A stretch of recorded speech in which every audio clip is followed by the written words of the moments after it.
तर आज आपण बघणार आहोत ट्रान्झिशन एलिमेंट्स आणि इनर ट्रान्झिशन एलिमेंट याचे नीटमध्ये विचारलेले प्रिव्हियस इयरचे क्वेश्चन्स. हा आता रिसेंटच्या पेपरमध्ये आलेला क्वेश्चन आहे, मॅच द कॉलम वाला. याच्यामध्ये V2O5 जो दिलाय तो V2O5 कोणत्या रिॲक्शनमध्ये किंवा कोणत्या प्रोसेसमध्ये वापरला जातो, Fe कोणत्यामध्ये वापरला जातो, असे इकडे काही कॅटलिस्टची नावं दिलेली आहेत आणि इकडे त्यांच्या रिॲक्शन्स आहेत. तर पहिली रिॲक्शन, पहिला कॅटलिस्ट आहे V2O5. कुठं वापरला जातो V2O5? आपल्याला जेवढं माहिती आहे तर V2O5 वापरला जातो कॉन्टॅक्ट प्रोसेसमध्ये, बरोबर. कॉन्टॅक्ट प्रोसेस काय? प्रिपरेशन ऑफ सल्फ्युरिक ॲसिड, बरोबर. Preparation of sulphuric acid from SO2. Actually तो SO2 पासून SO3 होण्याच्या प्रोसेस स्टेपमध्ये वापरलं जातं, बरोबर. त्याचं नाव काय? व्हॅनॅडियम पेंटाऑक्साईड. याच्यामध्ये व्हॅनॅडियम कोणत्या ऑक्सिडेशन स्टेटला असतो? +5ला. ठीक आहे. Fe सगळ्यात famous reaction, famous process, preparation of ammonia from N2 and H2. कोणती प्रोसेस आहे? हॅबर प्रोसेस आहे. ओके. हॅबरमध्ये Fe कॅटलिस्ट वापरला जातो, त्याच्यासोबत को कॅटलिस्ट मॉलिब्डेनम वापरला जातो, प्रोमोटर असतो. ओके. बरंच म्हणजे जी रिॲक्शन होत नाही ती रिॲक्शन करण्याचा हा प्रयत्न आहे. ठीक आहे. बघा, N2 + H2 याच्यापासून तुम्ही तयार करताय NH3. ही रिॲक्शन रिव्हर्सिबल आहे. याच्यासाठी तुम्ही खूप हाय टेम्परेचर वापरलंय, खूप हाय प्रेशर वापरलंय. म्हणजे high temperature, high pressure, catalyst, co catalyst, promoter एवढं वापरून सुद्धा ही रिॲक्शन रिव्हर्सिबलच होते. ओके. ही एवढी डिफिकल्टी काय येते या रिॲक्शनसाठी? त्याचं रिझन आहे की नायट्रोजनमध्ये असलेला N ट्रिपल बॉन्ड N, नायट्रोजनची जी बॉन्ड एन्थॅल्पी आहे किंवा बॉन्ड डिसोसिएशन एन्थॅल्पी आहे ती खूप जास्त आहे.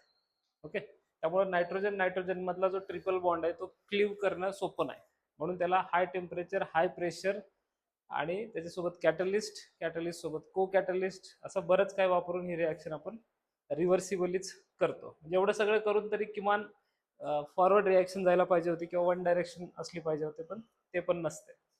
ठीक आहे. Let it. तर V2O5 कुठं वापरलं आपण? कॉन्टॅक्ट प्रोसेसमध्ये. त्यानंतर Fe कुठं वापरतोय?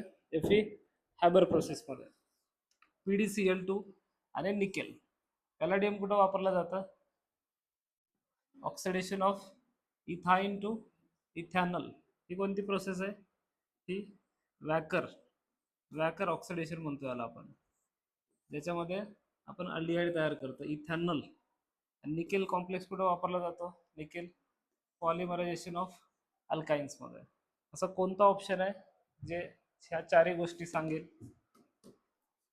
कोणत्या ऑप्शनमध्ये आहे? ऑप्शन पहिला, बरोबर. ऑलरेडी क्लिक झालेला आहे का? नाही, तो चुकून झाला होता. हा, पहिल्यामध्ये 3, बरोबर असंच होतं. पहिल्याचं 3, बीचा 1, सीचा 4 आणि डीचा 2, बरोबर. नेक्स्ट, नीट 2026चा म्हणजे हा सुद्धा आता रिसेंटचाच क्वेश्चन आहे. काय विचारलंय? Although +3 oxidation state is most common in lanthanides, cerium still shows +4 oxidation state because. आपल्याला माहिती आहे लॅन्थेनाइडची आणि इव्हन ॲक्टिनाइडची पण स्पेशालिटी आहे की ते +3 ही कॉमन ऑक्सिडेशन स्टेट एक्झिबिट करतात. ओके. मोस्ट लॅन्थेनाइड +3 मध्ये असतात. काही लॅन्थेनाइड जे +2 मध्ये असतात, काही +4 मध्ये असतात, काही म्हणजे खूप सिलेक्टिव्ह आहेत. त्यातल्या त्यात सेरियम आणि टर्बियम वगैरे. ओके. बाकी युरोपियम असेल, इट्रिबियम वगैरे असेल, हे थोडे +2 मध्ये एक्झिस्ट करतात. तर क्वेश्चन काय विचारलंय की सगळे लॅन्थेनाइड +3 दाखवतात पण सेरियम +4 का दाखवतो? तर त्याचे रिझन काय? पहिलं रिझन आहे की after losing one more electron it acquires 4f14 electronic configuration. दुसरं आहे it's nearest inner gas is radon. तिसरा इट्स ॲटॉमिक नंबर इज 61. चौथा आहे after losing one more electron it acquires 4f0 electronic configuration. काय उत्तर वाटतं? डी. ओके. पहिला option तर नसलंच पाहिजे, कारण 4f14 लॅन्थेनाइडची सुरुवातच सेरियम पासून आहे, तर 4f14 व्हायचा काही प्रश्नच नाही. ओके. इट इज नियरेस्ट, त्याचा नियरेस्ट नोबेल गॅस कोणता आहे? तर रेडॉन. काढून बघितलं पण त्याच्यामुळे +4 दाखवतो असं नाही. It's atomic number is 61. हे बरोबर आहे का? किती ॲटॉमिक नंबर आहे त्याचा? 58 आहे, बरोबर. आणि लास्टवाला हे बरोबर आहे, कारण सिरियमचं इलेक्ट्रॉनिक कॉन्फिगरेशन काय? 6s2, बरोबर ना? 6s2 पुढे 5d, 6s2 4f1 5d1. मग जेव्हा आपण +4 मध्ये सांगतो तेव्हा पहिल्यांदा 6s मधले 2 इलेक्ट्रॉन जातील, त्यानंतर 5d मधला 1 इलेक्ट्रॉन जाईल आणि मग 4f मधला. ही आउटर शेल आहे ना, त्यामुळे सगळ्यात पहिलं कुठून जाईल? 6s, त्यानंतर 5d आणि मग त्यातला. म्हणजे हा सुद्धा 0, हा सुद्धा 0, हा सुद्धा 0, 4f 0 होईल, बरोबर. ऑप्शन डी असलं पाहिजे, करेक्ट. Let's check. बरोबर. नीट 2026 म्हणजे या वर्षीचा हा तिसरा प्रश्न आहे, ट्रान्झिशन अँड इनर ट्रान्झिशन वरचा. ठीक आहे. The calculated spin only magnetic moment of titanium 2+. आणि एवढे पण कष्ट तुम्हाला दिले नाहीत की त्याचं इलेक्ट्रॉनिक कॉन्फिगरेशन काढा, ते पण तुम्हाला दिलं. ओके, म्हणजे हा जो दर्जा आहे हा दर्जा सीईटी पेक्षा पण खालचा आहे. ऍक्च्युली सीईटीला सुद्धा असं विचारत नाही. सीईटीला तुम्हाला किमान इलेक्ट्रॉनिक कॉन्फिगरेशन काढायला लावतील, मग कॅल्क्युलेट करायला लावतील. त्यामुळं यांनी प्रचंड मेहरबानी तुमच्यावर केलेली आहे, कारण त्यांचा वेगळा प्रोग्राम ठरलेला होता. ठीक आहे. हा, तर 3d2चं काय करायचं? D2 म्हणजे किती इलेक्ट्रॉन झाले? 2 अनपेअर्ड इलेक्ट्रॉन झाले. मग 2 अनपेअर्ड इलेक्ट्रॉनचं मॅग्नेटिक मोमेंट 2 पॉईंट समथिंग असा एकच ऑप्शन आहे तिथं. ओके, फॉर्म्युला काय? Mu is equal to √n+2. यांची व्हॅल्यू काय इथं? 2. म्हणजे काय येणार? 2 2 + 2 किती येणार? 2 म्हणजे √8, बरोबर. √8 ची व्हॅल्यू काढली तर 2.84 समथिंग येऊन जाईल. ठीक आहे. तर असा हा खूप छान प्रश्न विचारलेला होता. ठीक आहे. म्हणजे 12 मार्क हे असेच होते या चॅप्टरवरती. नीट 2025. तुम्हाला याच्याकडे बघितल्यावर आत्ताचा लगेच प्रश्न आठवला असेल. आता आपण 26चा प्रश्न सोडवलेला. ओके, हॅबर पुन्हा तेच. त्याच्यामुळेच हॅबर जरा डिटेलमध्ये सांगितले तुम्हाला की हॅबरची चांगली ओळख करून ठेवा.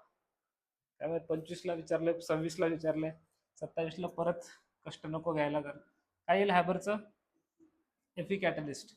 हॅबर अमोनिया सिंथेसिसची प्रोसेस आहे. ठीक आहे. वॅकर ऑक्सिडेशन इथं त्या जोड्या लावून दिलाय, आहे का नाही? तेवढं पण कष्ट दिलं ना तुम्हाला. विल्किन्सन साठी लक्षात ठेवा, रोडियम कॅटलिस्ट आहे. रोडियम आणि PPH3 म्हणजे ट्रायफिनाइल फॉस्फिन 3 वेळेस आहे आणि क्लोरीन आहे. कधी कधी याच्या ऑक्सिडेशन स्टेटवरती पण क्वेश्चन विचारलं जातं की विल्किन्सन कॅटलिस्ट मध्ये रोडियम कोणत्या ऑक्सिडेशन स्टेटला प्रेझेंट आहे. ज्या अर्थी हा कॉम्प्लेक्स तुम्हाला न्यूट्रल दिसतोय, तर Cl वरती मायनस चार्ज आहे, RH वरती काय असणार? +1 चार्ज, कारण PPH3 जो आहे तो न्यूट्रल आहे. त्यामुळं विल्किन्सन कॅटलिस्ट मध्ये रोडियम कसं असणार आहे? +1 ऑक्सिडेशन स्टेटला असणार आहे. याच्यावरती पण आपल्याला क्वेश्चन विचारला जाऊ शकतो. अँड सगळ्यात फेमस कोण आहे? झिगलर आणि नाटा. कशासाठी वापरतो आपण हे? पॉलिमरायझेशन साठी वापरतो, बरोबर. पॉलिमरायझेशन साठी. टिटॅनियम याची पण ऑक्सिडेशन स्टेट विचारली जाऊ शकते. इथे टिटॅनियम आहे +4 ऑक्सिडेशन स्टेटला, इकडे ॲल्युमिनियम आहे +3 ऑक्सिडेशन स्टेटला. ओके, सो टेट्राक्लोरो टिटॅनियम किंवा टिटॅनियम टेट्राक्लोराइड आणि मिथाईल दिलं इथं. इथाईल असलं पाहिजे आहे ना, म्हणजे बुकमध्ये तर इथाईल दिलं आपल्याला. इथाईल ॲल्युमिनियम आणि टिटॅनियम टेट्राक्लोराइड. कदाचित त्यांच्या याच्यामध्ये प्रिंट मिस्टेक असेल, माहित नाही. NTA पेपर चेक करून बघायला लागेल. ठीक आहे. काय ऑप्शन येईल? पहिलाच येतं. Let's check. बरोबर.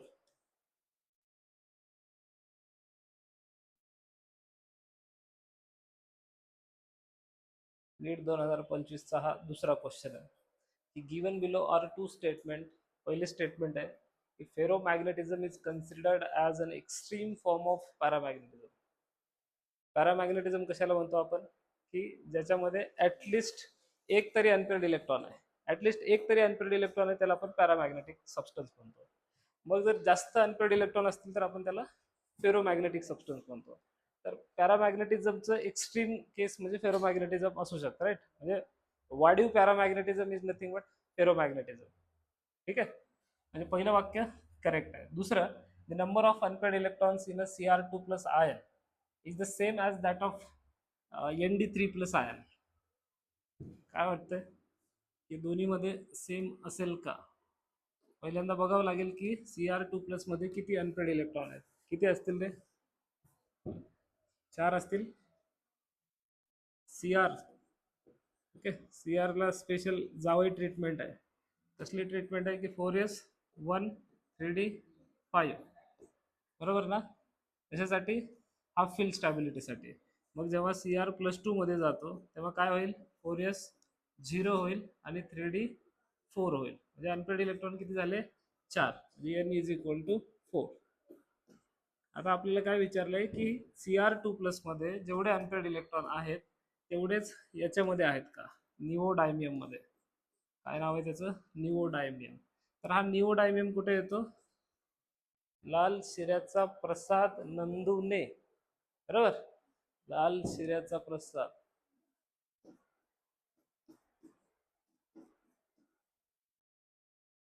नंदूचं इलेक्ट्रॉनिक कॉन्फिगरेशन काय असेल?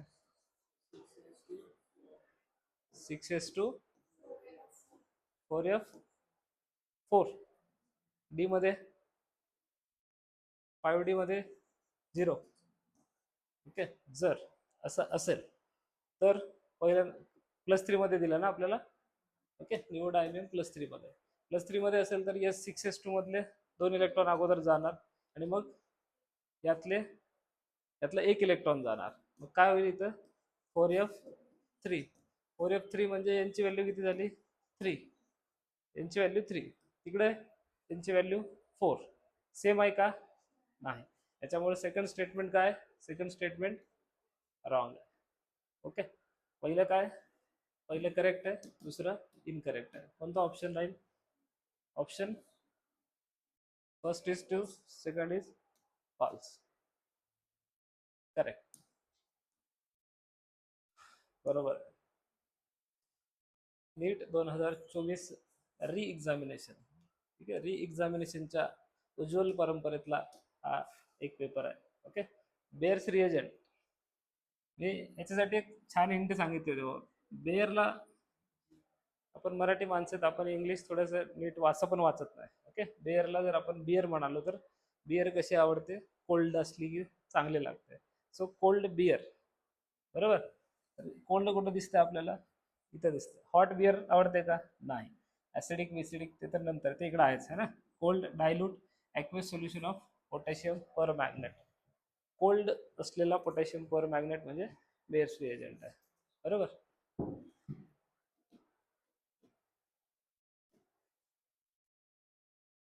काही लक्षात? Cold beer. याला काय झालं?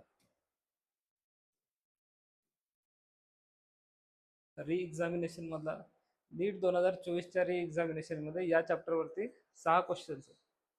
म्हणजे जेवढा तुम्हाला सिलेबस दिला आहे त्या सगळ्या सिलेबस मध्ये ऑन अन ॲव्हरेज समजा 30 चॅप्टर असतील 11वी 12वीचे मिळून, बरोबर. 30 चॅप्टर. तर 30 चॅप्टर पैकी जर एकाच चॅप्टरवर 6 क्वेश्चन विचारले तर बाकी चॅप्टरला कसं काय जस्टिस दिला असेल त्याने? बाकी कुठले तर 1-2 चॅप्टर असेच स्किप मारले असतील, आहे की नाही?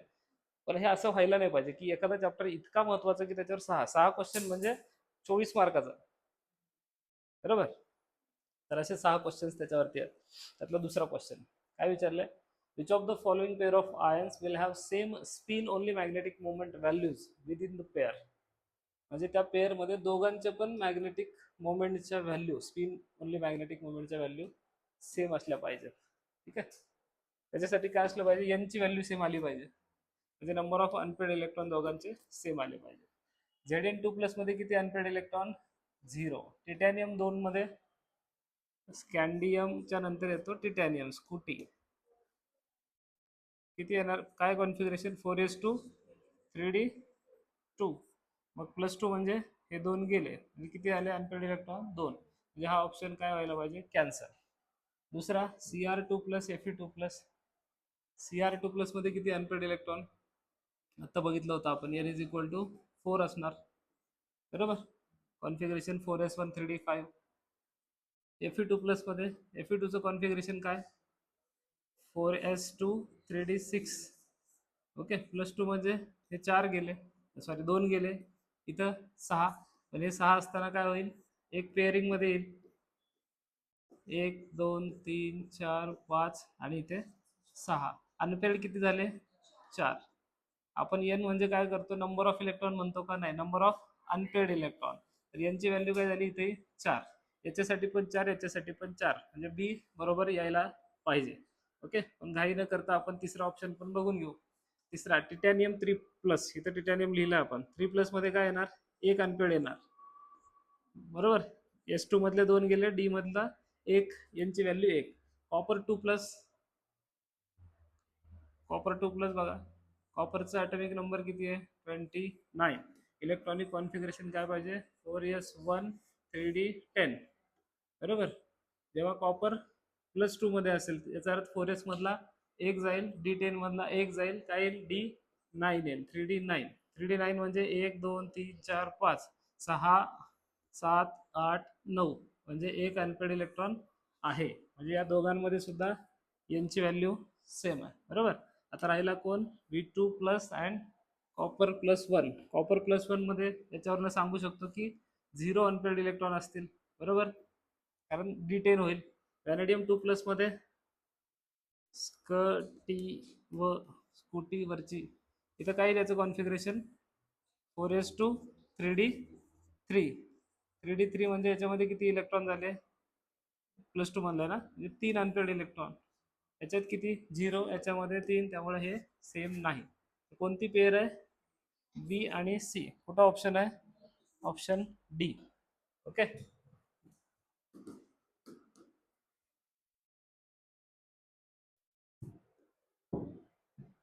बरोबर. Next question, which of the following set of ion act as an oxidising agent. Oxidising एजंटसाठी काय रिक्वायरमेंट असते की तो स्वतः रिड्यूस झाला पाहिजे, बरोबर. स्वतः रिड्यूस होण्यासाठी त्याच्याकडे इलेक्ट्रॉन डेफिशियन्सी पाहिजे. जो इलेक्ट्रॉन डेफिशियंट असतो तो इलेक्ट्रॉन घेतो, स्वतः रिड्यूस होतो, दुसऱ्याचं भलं करतो, ओके, ऑक्सिडाइज करतो.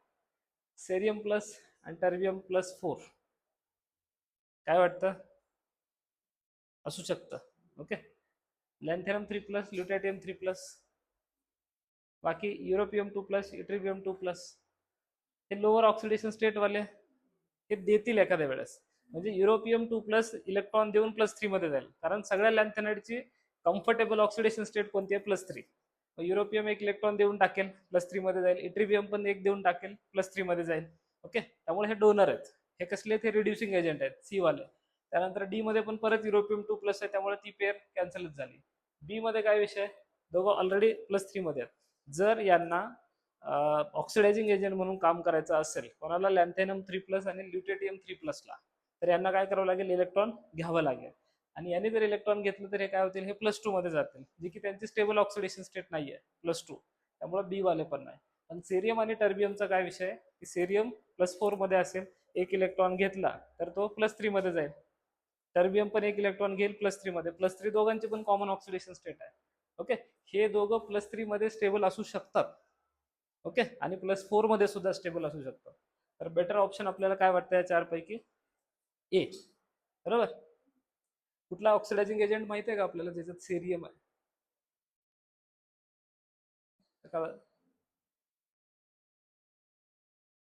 जोन्स रिएजंट ऐकला का,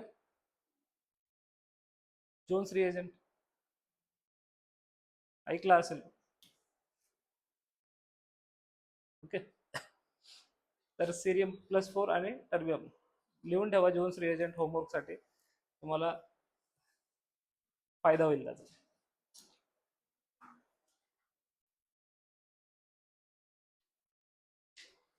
next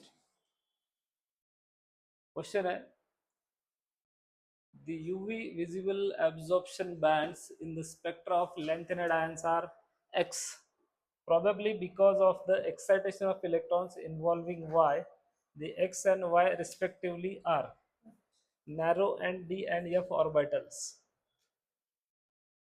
narrow and D N F orbital UV visible absorption band in the spectrum of lanthanide ions. आता लॅन्थेनाइड मुळे असेल तर लॅन्थेनाइड मुळे काय असतं, लॅन्थेनाइडचा असा ब्रॉड स्पेक्ट्रम येत नाही, लॅन्थेनाइडचा नॅरो स्पेक्ट्रम येतो. त्याचं रिझन काय होतं की लॅन्थेनाइडचा जो 4f ऑर्बिटल आहे तो 4f ऑर्बिटल आतमध्ये बरीड आहे. बरीड इन द सेन्स की बाहेरून येणारा जो लिगॅन्ड आहे त्या लिगॅन्ड सोबत त्याचं इंटरॅक्शन तेवढं प्रॉपरली होत नाही आतमध्ये असल्यामुळं. कारण तो 4f आहे, 4fच्या पलीकडे कोण आहे, 5s आहे, बरोबर ना, सॉरी 6s आहे आणि 5d आहे. 5d 6s या दोन शेलच्या आतमध्ये 4f आहे. त्यामुळे त्याचं जे ट्रान्झिशन आहे एफ ट्रान्झिशन, त्याचा जो स्पेक्ट्रम येणार आहे तो असा ब्रॉड स्पेक्ट्रम येणार नाही, तो नॅरो स्पेक्ट्रम येणार आहे. ओके, त्यामुळे ब्रॉडवाला जे ऑप्शन आहे ते ब्रॉडवाले ऑप्शन कॅन्सल व्हायला पाहिजे. Narrow and F orbital, narrow and D and F orbital, D and F नाही, डी असेल तर त्याचा ब्रॉड यायला पाहिजे. नॅरो आणि एफ असं कॉम्बिनेशन असलं पाहिजे मोस्ट प्रॉबेबली. ठीक आहे, कळलं का काय विचारायचं क्वेश्चन मध्ये. तर युव्ही विजिबल ऍब्झॉर्प्शन बँड. आता ऍब्झॉर्प्शन बँड म्हणजे काय असतं की पर्टिक्युलर ॲटम किंवा पर्टिक्युलर एखादा एलिमेंट स्पेसिस काय करते, लाईट ऍब्झॉर्ब करते. ऍब्झॉर्ब केल्यानंतर मग त्याचं काय होतं, पुन्हा एक्सायटेशन होतं. मग एक्सायटेशनवरनं पुन्हा ते ग्राउंड स्टेटला, मग त्याच्यामध्ये काहीतरी रेडिएशन ते इमिट करतं. ओके, मग इथे लॅन्थेनाइडचं प्रॉपरली आपल्याला मेन्शन केलंय. मग लॅन्थेनाइडसाठी काय कन्सेप्ट आहे, त्याचं ऍब्झॉर्प्शन कसं होतं, तिथं कसं ट्रान्झिशन होतं ते आपल्याला माहिती आहे. ओके, पुढे दिलं probably because of excitation of electrons involving Y. लॅन्थेनाइडमध्ये इलेक्ट्रॉनचं एक्सायटेशन आणि रिलॅक्सेशन जे होतं ते एफ मध्ये होतं. ओके, आणि डी मध्ये जे असतं ते डी ट्रान्झिशन असतं.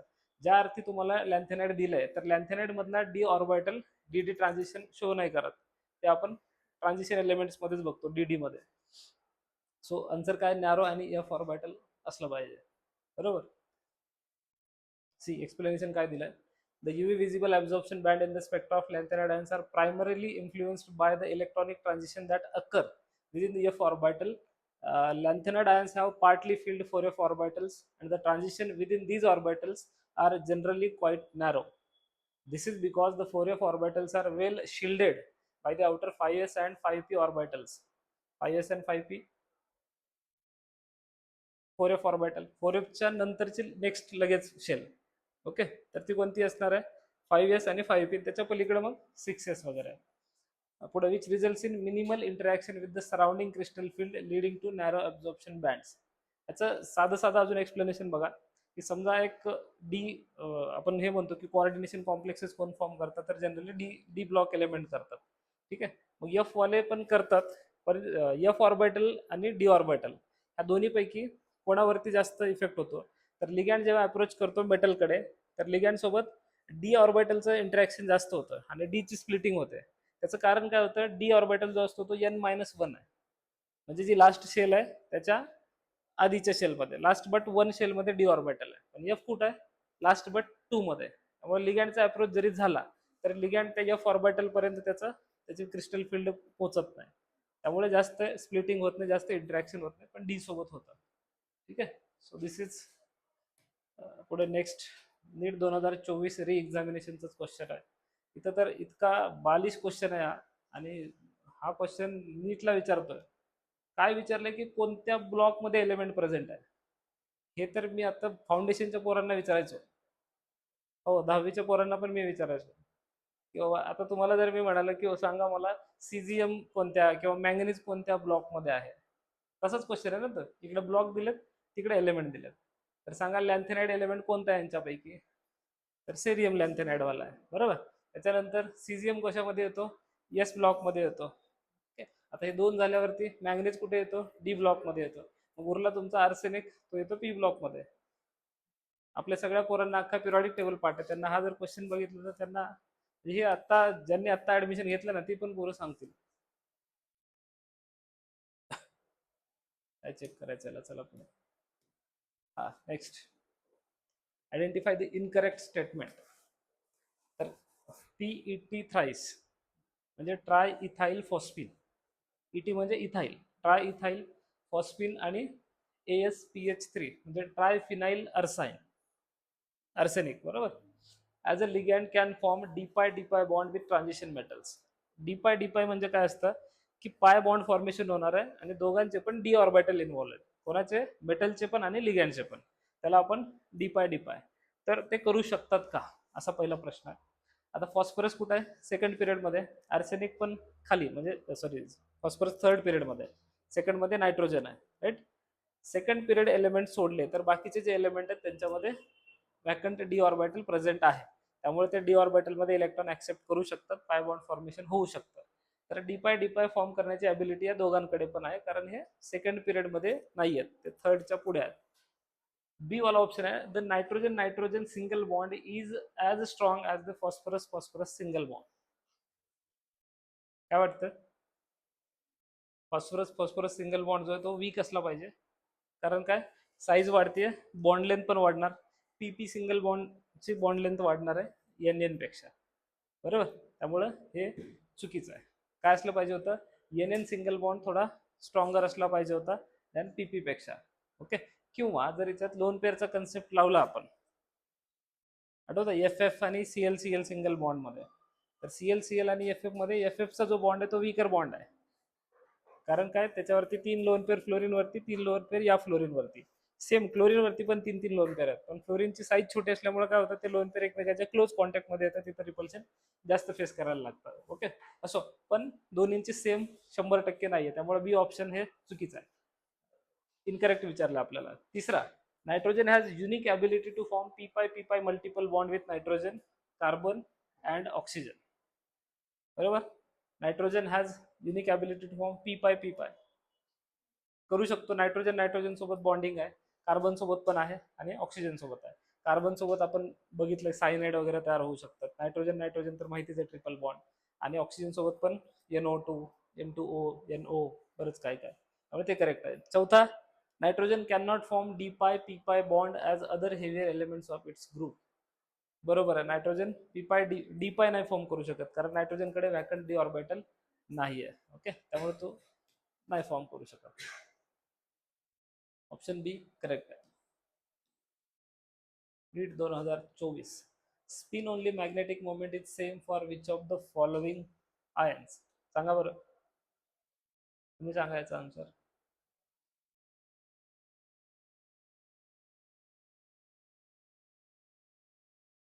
ABCDE पैकी कोणाचं सेम आहे? नंबर ऑफ अनपेड इलेक्ट्रॉन काढा.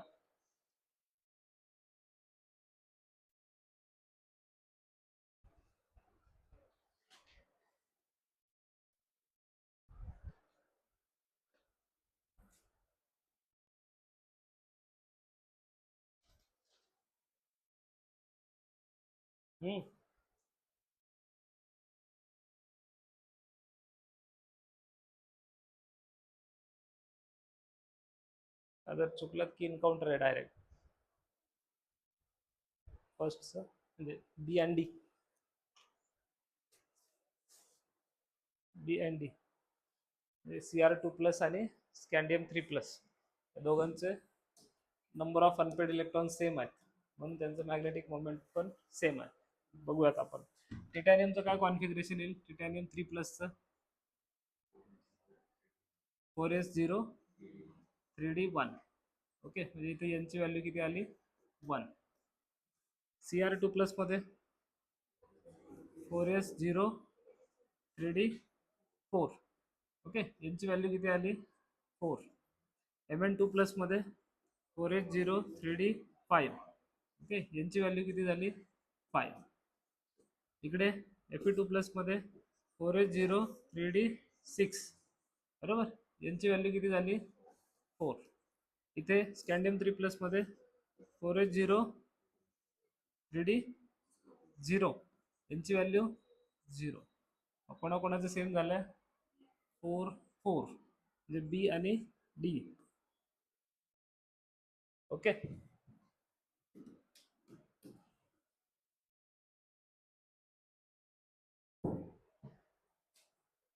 करेक्ट.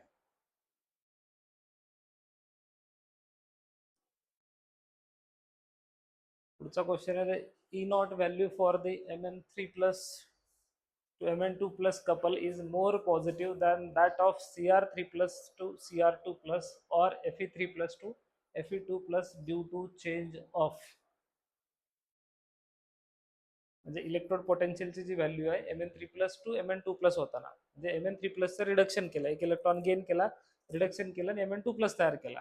तर याच्यासाठीची जी E0ची व्हॅल्यू आहे म्हणजे त्याचं रिडक्शन पोटेन्शियल कम्पेअर करायचं आपल्याला कोणासोबत, Cr3+ पासून Cr2+ झाला आणि Fe3+ पासून Fe2+ झाला. सगळ्यांमध्ये एक एक इलेक्ट्रॉनचा गेन आहे. ओके, सगळ्या रिडक्शनच्या प्रोसेस आहेत. तर कोणता चेंज होतोय, तर Mn3+ मध्ये काय ऑक्सिडेशन स्टेट आहे, D4, Mn2+ D5. मग D4 टू D5 चालला म्हणजे तुम्ही अनस्टेबल कडून स्टेबल कडे चाललाय. ओके, इकडे Cr3+ मध्ये काय कॉन्फिगरेशन आहे Cr3+चं, D3 पासून तुम्ही D4 कडे चाललाय, त्यामुळे इथं काही स्टॅबिलिटी एवढी अक्वायर होत नाहीये. Fe3+ मध्ये D5 टू D6 चाललाय, म्हणजे इथं काय सीन आहे, स्टेबल कडून अनस्टेबल चाललं. ओके, तर रिझन काय असलं पाहिजे याच्यामध्ये, की Mn3+ मध्ये तुम्ही D4 टू D5 चाललाय, म्हणजे ऑप्शन सी असलं पाहिजे. करेक्ट.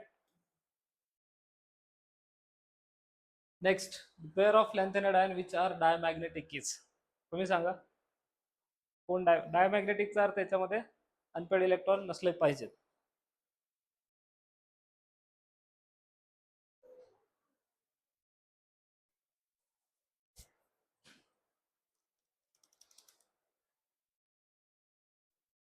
Cerium+4 मध्ये 0 इलेक्ट्रॉन आपण आता काढले. त्यानंतर Yttrium-2, Yttrium कुठे येतं, लाल शेजावर. इरफान तुम्ही AB लुटो म्हणजे ल्युटेटियमच्या आधीचा म्हणजे F14. करेक्ट, F14 म्हणजे दोघांमध्ये अनपेड इलेक्ट्रॉन नाहीत, दोघं पण डायमॅग्नेटिक असले पाहिजेत. Cerium-3+ एक इलेक्ट्रॉन येणार, त्यामुळे तो कट. गॅडोलिनियम सेंटरलाच येतोय मिडलला, F7 कॉन्फिगरेशन आहे, त्यामुळे तो पण कट. प्रोमिथियम सॅमेरियम 3+ हे कुठे येतात, लाल सिऱ्याचा प्रसाद नंदुने प्राईम मिनिस्टर श्रीमती. ओके, त्यामुळे तिथं सुद्धा अनपेड इलेक्ट्रॉन 3 जरी गेले तरी 2 तरी एस मधलेच जाणार आहेत. ओके, आणि एफ मध्ये काही ना काही असणारच आहेत, त्यामुळे पहिला ऑप्शन मोर करेक्ट वाटतो. ठीक आहे,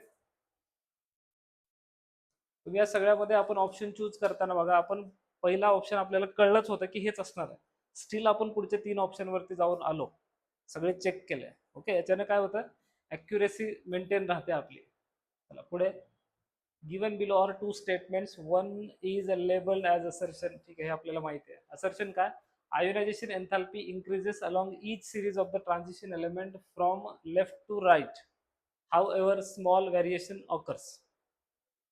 पुढे, there is corresponding increase in nuclear charge which accompanies the filling of electrons in the inner d orbital.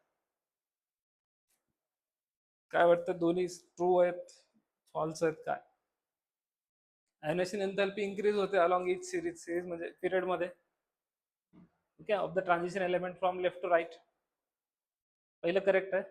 Small variation occur म्हणजे थोडेफार चेंजेस होतात, म्हणजे कुणाची जास्तच वाढते कुणाची कमी होते, तर व्हेरिएशन आहे ते करेक्ट आहे.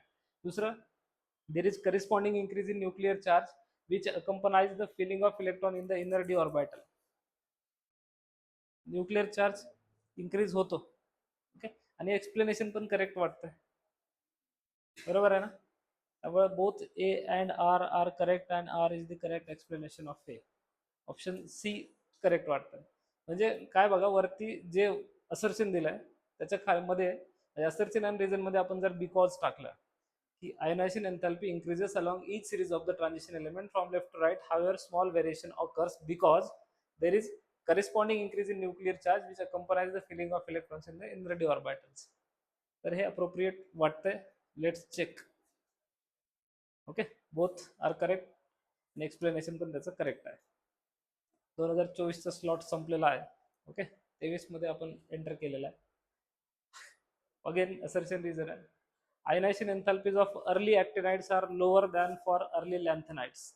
अर्ली ॲक्टिनाइड म्हणजे सुरुवातीचे, म्हणजे सेरियम वगैरे हे सगळे. ओके, अर्ली ॲक्टिनाइड म्हणजे ॲक्टिनियम थोरियम वगैरे तसे. तर ionisation enthalpies of early actinides are lower than that of early lanthanide. काय वाटतंय, लॅन्थेनाइड आणि ॲक्टिनाइड मध्ये कम्पेअर केलं तर कोणाची जास्त असली पाहिजे, 4F आणि 5F. 4F मधनं इलेक्ट्रॉन लवकर निघेल की 5F मधनं, 5F मधनं लवकर निघायला पाहिजे, म्हणजे ॲक्टिनाइडची आयोनायझेशन एन्थॅल्पी कमी असली पाहिजे. तसंच दिलंय का, ionisation enthalpy of early actinides are lower बरोबर आहे. दुसरं, electrons are entering 5f orbitals in actinide which experience greater shielding from nuclear charge. बरोबर वाटतंय? Electrons are entering 5f orbitals in actinide, इथपर्यंत बरोबर आहे. पुढे, which experience greater shielding from nuclear charge.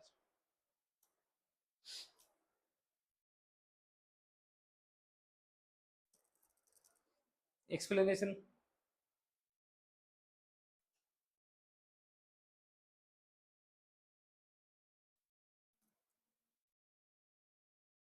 बघा त्याच्यात बिकॉज टाकून बघा, ionisation enthalpies of early actinides are lower than for early lanthanide because electrons are entering 5f orbital actinides which experience greater shielding from nuclear charge.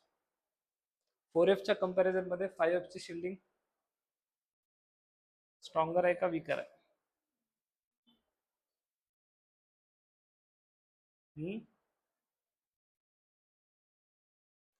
आणि मग तसं असेल तर मग लॅन्थेनाइड ऍक्टिनाइड मधला इलेक्ट्रॉन लवकर, जर शिल्डिंग जास्त असेल तर इलेक्ट्रॉन लवकर निघतो, शिल्डिंग पुअर असेल तर तो निघणार नाही. काय final conclusion?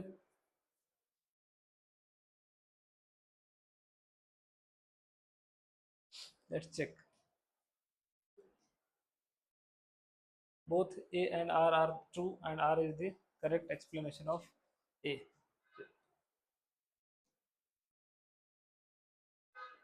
Stability of copper 2 plus is more than copper plus 1 salt in aqueous solution due to. Copper plus 2 हा मोर स्टेबल आहे दॅन प्लस 1 aqueous सोल्युशन मध्ये. आता हे क्वेश्चन देण्याच्या मागे त्यांचं काय लॉजिक आहे माहिती आहे की कॉपर प्लस 2 जो आहे, कॉपर प्लस 2 मध्ये ऍक्च्युली कॉन्फिगरेशन कॉपरचा D9 होतं, बरोबर. ते जिथून प्रश्न विचारतात ना, आपण तिथपर्यंत पोहोचलो पाहिजे, सगळ्यात महत्वाचं. नंतर प्रश्न विचारणाऱ्याचे इन्सल्ट होते, आहे की नाही. म्हणजे तुम्ही एवढा विचार करून क्वेश्चन टाकला, आम्हाला तर ते तेवढं कळलंच नाही. कॉपर प्लस 1चं कॉन्फिगरेशन काय? 4s0 3d10. ओके, इथं काय 4s0 3d9. मग विषय असा आहे की D9 असून सुद्धा कॉपर 2 प्लस जो आहे तो जास्त स्टेबल आहे. हा D10 असून पण आपण काय म्हणतो, फुलफिल असेल तर स्टेबल आहे. मग D10 फुलफिल असून सुद्धा कॉपर प्लस 1 स्टेबल नाहीये, कॉपर प्लस 2 स्टेबल आहे. कुठे? ऍक्वस सोल्युशन मध्ये. त्याचं रिझन काय असेल?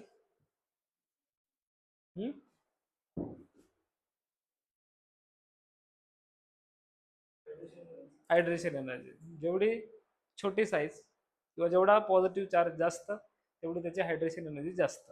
ओके. एन्थॅल्पी ऑफ ॲटोमायझेशन येईल का? एन्थॅल्पी ऑफ ॲटोमायझेशन म्हणजे एखादा सबस्टन्स आहे, तुम्ही त्याला त्याच्या ॲटॉमिक लेवल, त्याचा आणि याचा काही संबंध नाही. पुन्हा सेकंड आयोनेशन एन्थॅल्पी, कॉपर मधला एक, ते पण कंपॅरिझन नाहीये. फर्स्ट आयोनेशन एन्थॅल्पी हे कंपॅरिझनच नाहीये. ओके. ॲक्वस सोल्युशन मध्ये स्टॅबिलाइज करणारा फॅक्टर कोणता आहे? हायड्रेशन. त्यामुळं हायड्रेशन एनर्जी कोणाची जास्त असते? जिथं पॉझिटिव्ह चार्ज जास्त किंवा स्मॉल साईज छोटी असेल तिथं हायड्रेशन एन्थॅल्पी जास्त असते. काय झालं?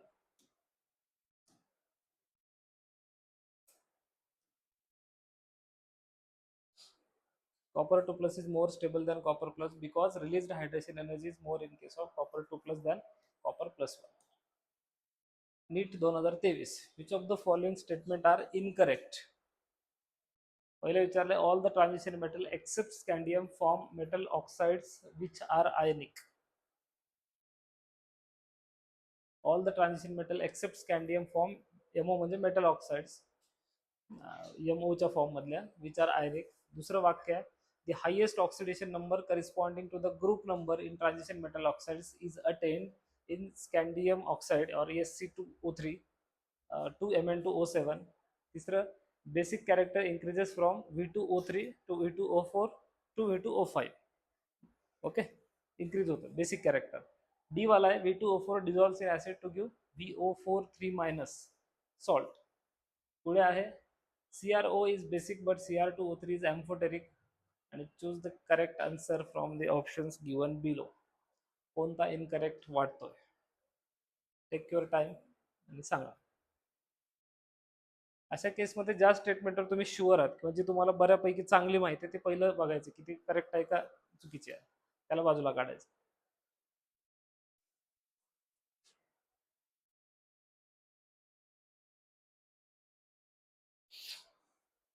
बेसिक कॅरेक्टरचं माहिती आहे तुम्हाला? बेसिक कॅरेक्टर कशाला म्हणतो आपण? मेटलचे ऑक्साईड्स बेसिक असतात, राईट. आणि बेसिक कॅरेक्टर साठी काय असतं की जो मेटल आहे तो मेटल कमी डेफिशियंट असला पाहिजे, म्हणजे मेटल थोडा इलेक्ट्रॉन रिच असला पाहिजे. आता इथं जर V2O3 मध्ये बघितलं तर व्हॅनेडियमची ऑक्सिडेशन स्टेट किती येईल? +3 येईल. इथं किती येईल? +4 येईल. इथं +5 येईल. मग जसं जसं तुम्ही +3 कडनं +4 कडे जाताय, +5 कडे जाताय, मेटल इलेक्ट्रॉन डेफिशियंट बनतोय. इलेक्ट्रॉन डेफिशियंट बनतोय म्हणजे इलेक्ट्रॉन ऍक्सेप्ट करण्याची टेंडन्सी वाढते त्याची, बरोबर. म्हणजे बेसिक कॅरेक्टरच्या ऐवजी ऍसिडिक कॅरेक्टर वाढतोय. तुम्हाला जर असं विचारलं की व्हॅनेडियम +3 मध्ये आहे, व्हॅनेडियम +4 मध्ये आहे, व्हॅनेडियम +5 मध्ये आहे, तर हा +5 मधला व्हॅनेडियम जो आहे तो इलेक्ट्रॉन घेणार का इलेक्ट्रॉन देणार? तर इलेक्ट्रॉन घेणार, कारण त्याच्याकडे इलेक्ट्रॉन डेफिशियन्सी आहे. ओके. तर इकडं आपण जेव्हा लेफ्ट टू राईट जातोय तर इथं बेसिक कॅरेक्टरच्या ऐवजी ऍसिडिक कॅरेक्टर इन्क्रीज होत जातोय. त्यामुळं जो सी वाला ऑप्शन आहे, हा सी वाला ऑप्शन इनकरेक्ट आहे. ठीक आहे. त्याच्यावरनं कुठला ऑप्शन कट होतो का बघा? डी कट होतो, म्हणजे तुमच्याकडे राहतो ए. ए पण कट होऊन जातो, बरोबर ना? काय विचारलं तुम्हाला? इनकरेक्ट विचारलं ना. बी आणि सी राहतात, बरोबर ना? ए कट होऊन जाईल, डी कट होऊन जाईल. आता राहिलं कोण? बी आणि सी. अजून काय चुकीचं वाटतंय तुम्हाला?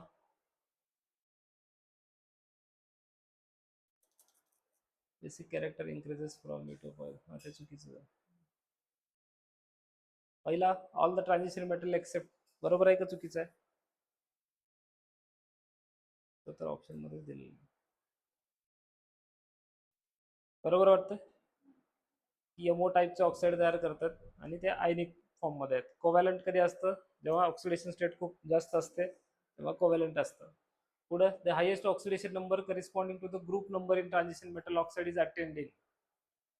Highest oxidation number corresponding to the group number in transition metal oxide is attained in scandium to Mn2O7. Mn2O7 मध्ये किती ऑक्सिडेशन स्टेट आहे? +7 आहे, त्यामुळे आहेच तिथं. ठीक आहे, हे तर बघितलं आपण. चौथा डी वाला काय वाटतं? V2O4 डिझॉल्व्स इन, मला वाटतं हे V2O5 आहे. V2O5 डिझॉल्व्ह होतो, V2O4 डिझॉल्व्ह नाही होत, बरोबर. CRO is basic. CRO basic आहे. एक तर मेटलचे ऑक्साईड्स बेसिक असतात, त्यात मेटल जो आहे तो लोअर ऑक्सिडेशन स्टेटला असेल तर बेसिसिटी जास्त असते. इथं क्रोमियमचे ऑक्सिडेशन स्टेट किती आहे? +2. ओके, त्यामुळे तो बेसिक आहे. Cr2O3 एम्फोटेरिक, क्रोमियमचा ऑक्साईड एम्फोटेरिक आहे, त्यामुळे ई वाली स्टेटमेंट पण करेक्ट आहे. ठीक आहे, मला वाटतं सी आणि डी दोन स्टेटमेंट इनकरेक्ट. बी ऑप्शन बरोबर. बघा, हा ऍसिडिक नेचर आहे. NEET 2022. Given below are two statements. Cr2 plus is oxidizing and Mn3 plus is reducing in nature. Cr2 plus oxidizing, lower oxidation state असेल तर ऑक्सिडायझिंग नसतं, reducing असतं, बरोबर. Mn3 plus is reducing in nature, oxidising असलं पाहिजे. Statement second, scandium 3 plus compounds are repelled by the applied magnetic field. म्हणजे तो diamagnetic आहे का असं विचारायचं आहे. Because diamagnetic substances are repelled by magnetic field, बरोबर. तर स्कॅन्डियम 3 प्लस डायमॅग्नेटिक आहे, त्याच्याकडे अनपेड इलेक्ट्रॉन झिरोच असतील सगळंच, राईट. त्यामुळे स्टेटमेंट सेकंड करेक्ट आहे. पहिली पहिली चुकीची आहे, बरोबर. लोअर ऑक्सिडेशन स्टेट जी असते ती लोअर ऑक्सिडेशन स्टेट असेल तर, म्हणजे ऑक्सिडेशन स्टेट लोअर करते म्हणजे +4 +5 असं चार्ज नाही, कमी चार्ज. कमी चार्ज म्हणजे मोर इलेक्ट्रॉन. मोर इलेक्ट्रॉन म्हणजे तो काय करतो? दुसऱ्याला देऊ शकतो. दुसऱ्याला देतो म्हणजे तो रिड्युसिंग एजंट आहे. इथे Mn3 प्लस म्हणजे हायर ऑक्सिडेशन स्टेट आहे, तर तो काय करेल? तो घेईल. त्याचं नेचर कसं झालं? ऑक्सिडायझिंग झाला. नीट 2021. Incorrect statement among the following. Actinides are highly reactive metals, especially when finely divided. दूसरा, actinide contraction is greater for element to element than lanthanide contraction. Most of the trivalent lanthanide ions are colorless in the solid state. Lanthanides are good conductors of heat and electricity. Incorrect विचारलं. काय काय incorrect असेल? एकच असणार आहे त्याच्यात, option दिले नाहीत म्हणजे.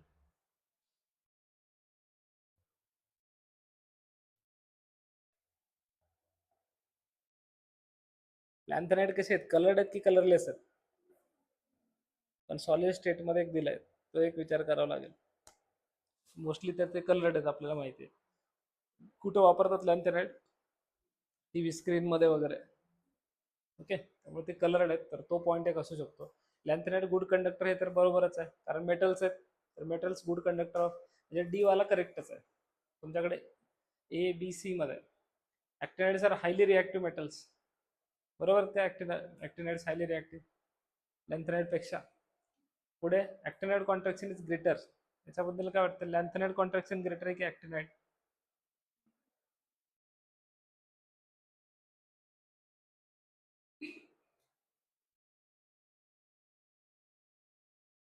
कसं लॉजिक लावणार? 4F जास्त शिल्डिंग करणार की 5F करणार? 4F शिल्डिंग करणार. 5F ची शिल्डिंग पुअर पाहिजे. पुअर शिल्डिंग म्हणजे जास्त कॉन्ट्रॅक्शन, बरोबर. हा फक्त सॉलिड स्टेटचा विषय, मला वाटतं हाच चुकीचा असला पाहिजे, कारण मोस्ट ऑफ द लॅन्थनाइड आहे ते कलर्डच आहेत, फक्त ते सॉलिड स्टेट थोडं ऑब्जेक्शनेबल आहे. बघूया काय झालं याला.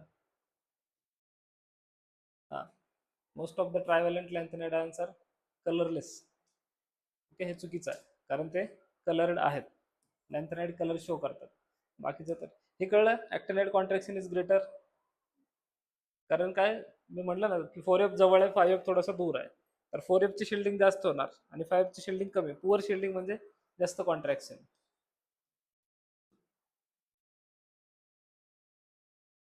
Which of the following reaction is the metal displacement reaction? Choose the right option.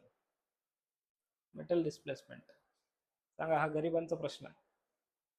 So you deserve it.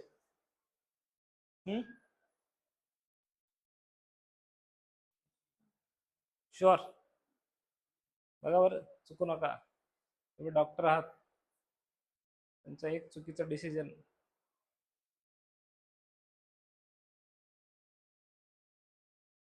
वाचला. झिर्कोनियम atomic नंबर दिलाय, हफनियमचा atomic नंबर दिलाय. Have similar atomic and ionic radii because of. कोण आहेत रे हे दोघं? Chemical twins, बरोबर, म्हणजे त्यांचे साईज सेम आहे. तर कशामुळं? having similar chemical properties belonging to same group, diagonal relationship की lanthanide contraction? lanthanide contraction. Okay, diagonal relationship कुठं असते? नॉन ट्रान्झिशन मध्ये, बरोबर. बेरिलियम आणि इकडे मॅग्नेशियम त्यांच्यामध्ये. लॅन्थेनाइड कॉन्ट्रॅक्शन मुळे पोस्ट लॅन्थेनाइड एलिमेंटची साईज कमी होते. ठीक आहे. Identify the incorrect statement. The transition metals and their compounds are known for their catalytic activity due to their ability to adapt multiple oxidation state and to form complexes. बरोबर आहे की transition मेटलला आपण कशासाठी ओळखतो? त्यांचे कॅटलिस्ट, म्हणजे catalyst म्हणून ते का वापरतो? तर मल्टिपल और व्हेरिएबल ऑक्सिडेशन स्टेट शो करतात. दुसरं, interstitial compounds are those that are form when small atoms like hydrogen, carbon और nitrogen are trapped inside the crystal lattice of metals. हे पण बरोबर आहे. The oxidation state of chromium in CrO4 2- and Cr2O7 2- are not the same, are not same bro. पहिल्यामध्ये काय येईल? +6. दुसऱ्यामध्ये काय येईल? 7 2 14, 14 मधून 2 गेले 12, तिथं पण +2 +6च येईल. सेम असली पाहिजे, चुकीचं वाटतंय. इथं Cr2+D4 is a stronger reducing agent than Fe2+ in water. D4 +2 D4 electron देईल, स्ट्रॉंगर रिड्युसिंग एजंट आणि Fe नाही. Fe d6 एक इलेक्ट्रॉन Fe ने दिला पाहिजे, Fe+3 मध्ये स्टेबल राहील. इथे बघा, ऑक्सिडेशन स्टेट एकदा कन्फर्म करा. मला वाटतं दोन्हीमध्ये +6 यायला पाहिजे. इथं तर +6 येईल बरोबर. काढून बघा CrO4 2 याला आपण x कन्सिडर केलं. ऑक्सिजन किती आहेत 4. 4 दोन्ही 8 म्हणजे -8 इज इक्वल टू -2. काय होईल x इज इक्वल टू +6. इकडे Cr2O7 मध्ये या K2Cr2O7 आहे म्हणजे +6 असलं पाहिजे. बघा याला 2x कन्सिडर केलं, इथे -14 इज इक्वल टू -2. काय होणार 2x is equal to 14 - 2 12. x is equal to 12/2. Oxidation state of chromium are not the same. तर हे चुकीचं आहे. ठीक आहे, पण इथं पण तसं वाटतंय की इथं हे चुकीचं असलं पाहिजे. कारण बघा इथं D4 आहे क्रोमियम, हा D6 आहे. Fe काय होणार, Fe तुम्ही ऑब्झर्व करा की Fe+2 पेक्षा Fe+3 मध्ये जास्त स्टेबल आहे. कारण इथं काय कॉन्फिगरेशन आहे त्याचं D6 आहे. इथे गेल्यावर काय होईल तो D5 होईल.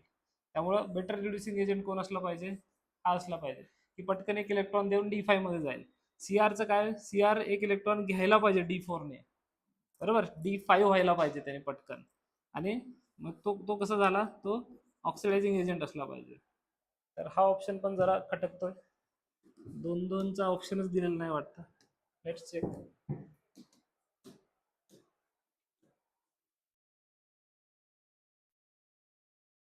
Oxidation state of Cr is +6. ती तर आहेच आहे, पण डी वाला पण चुकीचाच आहे तो. 2018. Which one of the following ion exhibit D transition and paramagnetism as वेल.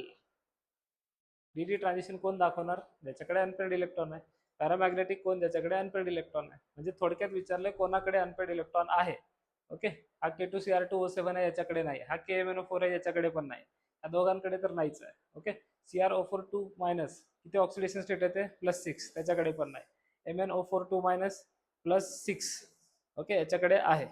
+7 मध्ये असताना त्याच्याकडे काहीच नाही. कारण Mnचं कॉन्फिगरेशन काय येतं 4s2 3d5, बरोबर. एस मधले 2 गेले, डी मधले 5 गेले, 7 गेले तर त्याकडे काहीच राहत नाही. पण इथं +6 आहे म्हणजे डी मध्ये 1 राहतो. त्यामुळे कोण असलं पाहिजे, डी असलं पाहिजे. बघा, डायमॅग्नेटिक फक्त एकच आहे, जो पॅरामॅग्नेटिक आहे. आणि परत एकदा मॅग्नेटिक मोमेंट. तुम्हाला मॅग्नेटिक मोमेंट दिलेत काढून, तुम्हाला फक्त बरोबर का चूक बघायचं आहे. कोबाल्ट 3+ मध्ये किती unpaired electron, cobalt 3+ 4s2 3d7, S मधले 2 गेले, 7 मधले 1, 6, 6 म्हणजे 4 unpaired electron. Okay, 4 unpaired electron म्हणजे 4, 4 + 2, 4 2 6 24. नंतर पहिल्याचं 4, एचं 4, एचा 4, 2 ऑप्शन आहेत. ठीक आहे, बी मध्ये Cr3+, एक गेला, याच्यातले 2 गेले, राईट. किती राहिले, D3, D3 म्हणजे 3 3 + 2, 7 1 18, 15, हा बरोबर 15. बीचे किती 5, कुठे पहिल्यामध्ये दिसतोय, पहिलाच ना, पहिलाच. Fe3+ मध्ये काय येईल, D5, D5 म्हणजे 35. ओके, आणि निकेल 2+ मध्ये 2, 8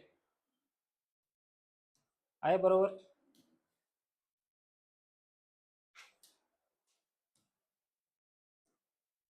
नीट 2017. The reason for greater range of oxidation state in actinoid is attributed to. म्हणजे एवढे व्हेरिएबल ऑक्सिडेशन स्टेट दाखवतात ॲक्टिनाइड वाले बघा, +3 +4 +5 +6 +7 +8 +9 पर्यंत पण जातं काही काही कॉम्प्लेक्स मध्ये, पण +7 पर्यंत मॅक्झिमम बघितलं. एवढी व्हरायटी जी येते कशामुळे आहे, तर 6s, सॉरी 7s 5f आणि 6d यांची एनर्जी जी आहे ती एनर्जी कम्पेरेबल आहे, बरोबर. ऍक्टिनाइड कॉन्ट्रॅक्शनचा विषय नाही, 4f तर याच्यात येत नाही ऍक्टिनाइड मध्ये. आणि रेडिओ ऍक्टिव्ह नेचरचा पण प्रश्न नाही.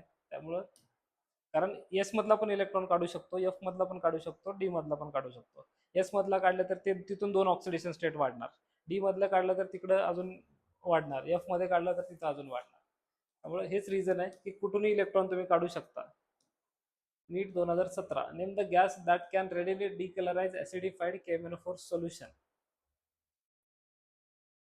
याच्यात जर काहीच नाही आठवलं ना तर KMnO4च्या केमिकल प्रॉपर्टीज मध्ये याच्यापैकी कोणाची रिॲक्शन दिलेली आहे? तर मला आठवतं SO2 ची रिॲक्शन दिलेली आहे, बरोबर.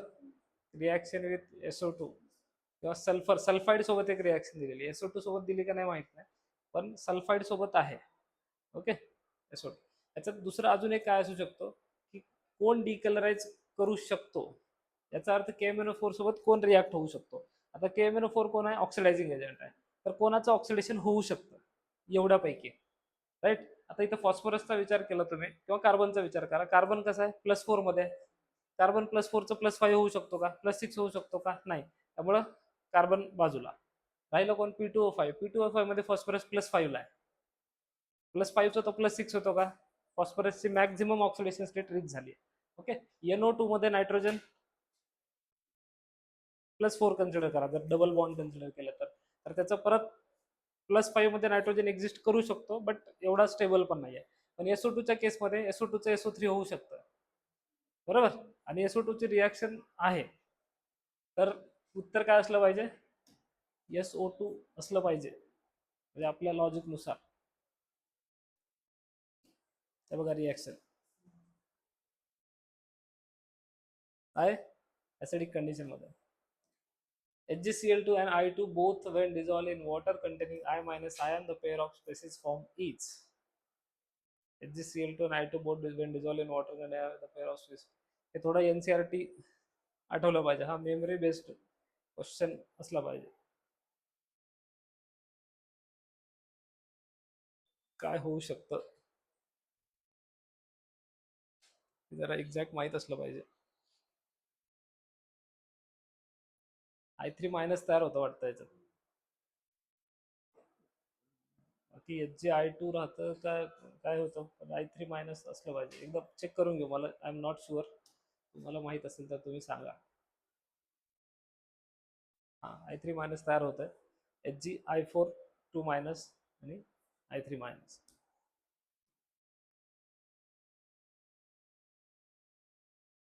नीट 2016. Which one of the following statement related to lanthanide is incorrect? Europium shows +2 oxidation state, बरोबर आहे. युरोपियम आणि इट्रेबियम YB +2 शो करतात. सॅमेरियम पण +2 शो करतो, SM.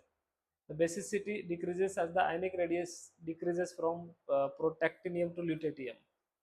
Basicity decreases as the ionic radius, म्हणजे लाल शिऱ्याचा प्रसार प्राईम ल्युटेटियम बेसिसिटी डिक्रीज होते. जसं जसं आयनिक रेडियस काय होतं, समजा तुम्ही त्याचा हायड्रॉक्साईड कन्सिडर केला ल्युटेटियमचा किंवा PRचा, तर हायड्रॉक्साईड म्हणजे तो मेटल आहे आणि OH चा बॉन्ड आहे. मग आपण बेस कोणाला म्हणतो? की जो इझिली OH डोनेट करतो किंवा रिलीज करतो. मग जर साईज छोटी असेल तर त्याची बॉन्ड लेंथ शॉर्टर होते. बॉन्ड लेंथ शॉर्टर असेल तर तो पटकन OH देणार नाही. ओके, म्हणून ल्युटेटियम. आणि ह्याचा ट्रेंड पण आहे की लॅन्थेनाइड मध्ये तुम्ही लेफ्ट टू राईट जेव्हा जाता तेव्हा बेसिसिटी डिक्रीज होत जाते. तर हे बरोबर आहे. C, all the lanthanide are much more reactive than aluminium. हे गिवन आहे, हे थेअरीमध्ये दिलेलं आहे, हे पण आपल्याला प्रॉपरली माहीत असलं पाहिजे. पुन्हा शेवटचं बघूयात. Cerium +4 solutions are widely used as a oxidising agent in volumetric analysis, बरोबर. सेरियम व्हॉल्युमेट्रिक ॲनालिसिस मध्ये वापरला जातो, हे त्याचं ॲप्लिकेशन आहे. ओके, हे पण हे माहित नाही, सी बद्दल शुअर नाही. बेसिसिटी डिक्रीज होते, युरोपियन +2 शो करतो. इनकरेक्ट विचारलंय. ओके, असं होतं. मग जर आपल्याला शुअर माहित नसेल तर what's your opinion? Lanthanides are much more reactive than aluminium. Aluminium metal आहे, नॉन मेटल आहे, काय?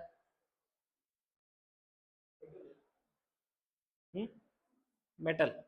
ओके, तर जे नॉन ट्रान्झिशन मेटल्स आहेत ते मेटल ट्रान्झिशन आणि इन ट्रान्झिशन मेटलपेक्षा जास्त रिॲक्टिव्ह असतात, बरोबर. रिॲक्टिव्हिटी बघितली तुम्ही तर S ब्लॉकवाले मेटल जास्त रिॲक्टिव्ह आहेत. ओके, P मधले मेटल पण रिॲक्टिव्ह आहेत, पण D मधल्याची रिॲक्टिव्हिटी हे थोडीशी इन बिटवीन आहे. ओके, F मध्ये पण तसंच असलं पाहिजे. एकदा चेक करू. बट युरोपियम +2 शो करतो. बेसिसिटी डिक्रीज व्हायला पाहिजे, हे पण जेवढं theory वाचलंय आपण तर हे पण बरोबर आहे. ऑक्सिडायझिंग एजंट म्हणून सेरियम वापरणार आपण. ओके, आणि व्हॉल्युमेट्रिक अनालिसिस मध्ये सी ऑप्शन आहे का बघूयात. करेक्ट आहे. All the lanthanides are much more reactive, हे चुकीचं आहे.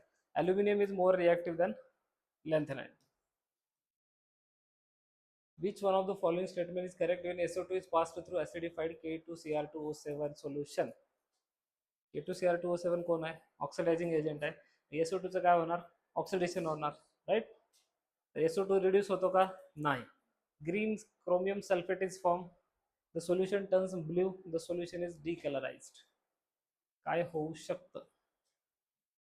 Solution turns blue. ब्ल्यू नाही. दोन ऑप्शन. SO2 रिड्यूस कट झाला, सोल्युशन डिकलराइज, जसं आपण KMnO4 मध्ये बघत होतो, तर KMnO4 डिकलराइज होतो ते बघितलं होतं. पुन्हा क्रोमियम सल्फेट फॉर्म होऊ शकतो का? क्रोमियम सल्फेट मध्ये सल्फर किती ऑक्सिडेशन स्टेटला आहे? +6 ला आहे.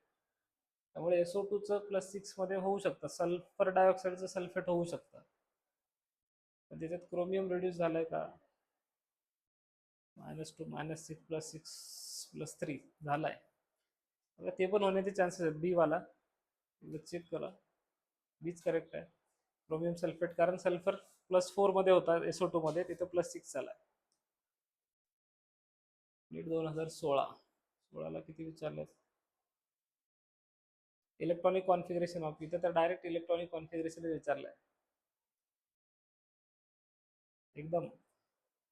ओके, युरोपियनचं तुम्हाला तो सिक्वेन्स लॅन्थेनाइड जर पाठ असेल, ओके, लाल सिऱ्याचा प्रसाद नंदुनी प्राईम मिनिस्टर इंदिरा गांधींना, ओके, म्हणजे 7 यायला पाहिजे. F6 युरोपियनचं. गॅडोलिनियमचं पण 7. ओके, इथं काय दिलं? 6 7 7 7. आणि तिसरा कोण आहे? टर्बियम. तुम ये भी लुटो, टेबला खालून दिला होता. ओके, थोडस पुढं आहे. 6 6 वाले कट झाले. 7 ए बी बी असलं पाहिजे, है ना? 8 आणि 2 नाहीच आहे लॅन्थेनाइड मध्ये. F2 आणि F8 हे इलेक्ट्रॉनिक कॉन्फिगरेशन नाहीच आहे. बी असलं पाहिजे. Correct. AIPMT, all India pre medical test. Gadolinium belongs to 4F series. बरोबर आहे, गॅडोलिनियम. its atomic number is 64. Which of the following is the correct electronic configuration? आता बघितलं आपण F7, बरोबर.